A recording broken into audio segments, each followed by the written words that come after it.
सनम मेरे अंदर एक बेचैनी सी पैदा हुई थी। उसी वक्त मैंने एक ऐसी हरकत कर दी जिसे करने का शायद मैं सोच ही नहीं सकती थी। लेकिन वो कहते हैं ना, जब रात अंधेरी हो और तन्हाई मुयस्सर हो तो शैतान हावी हो जाता है।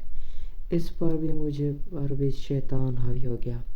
इस रात मैंने पहली दफ़ा खाला की तन्हाई का फ़ायदा उठाकर इनके बड़े से बड़े मेरी खाला उम्र में मुझसे सिर्फ 5 साल बड़ी थी और वो बहुत ही ज़्यादा खूबसूरत और जवान थी। इसकी शादी के 2 महीने बाद ही इनके शौहर दुबई चले गए और जब इसी तरह ही थी तो के और वो बहुत ज़्यादा परेशान रहती थी।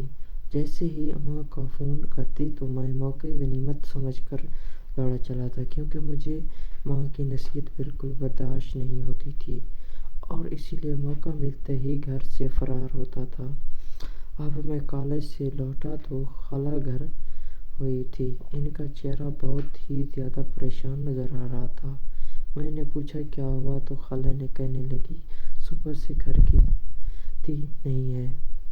ईश्वरी का फल वक्त पर नहीं अदा नहीं हो सकता, इसलिए भी अटक गई है। इनकी आंखों से ये आंसू।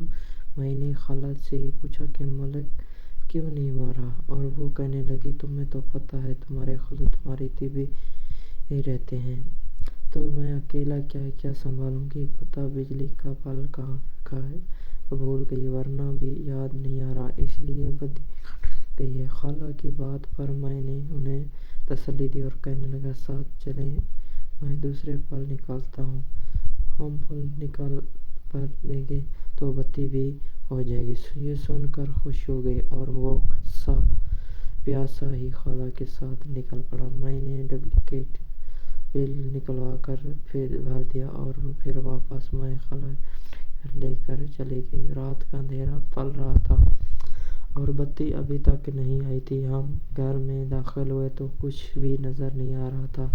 मैंने फौरी से मोबाइल की टारगेट चलाई इंतज़ार में। जैसे ही मेरी नज़र खाला पर पड़ी तो फौरी ही मेरे कमरे में एक ख्याल आया।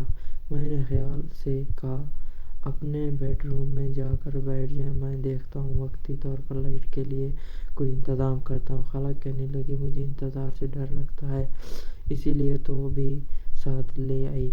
ये सुनते ही मैंने बड़े प्यार से खाला के कंधे पर हाथ रखा और कहने लगा, आप परेशान, भांजा जवान है और को परेशान होने नहीं,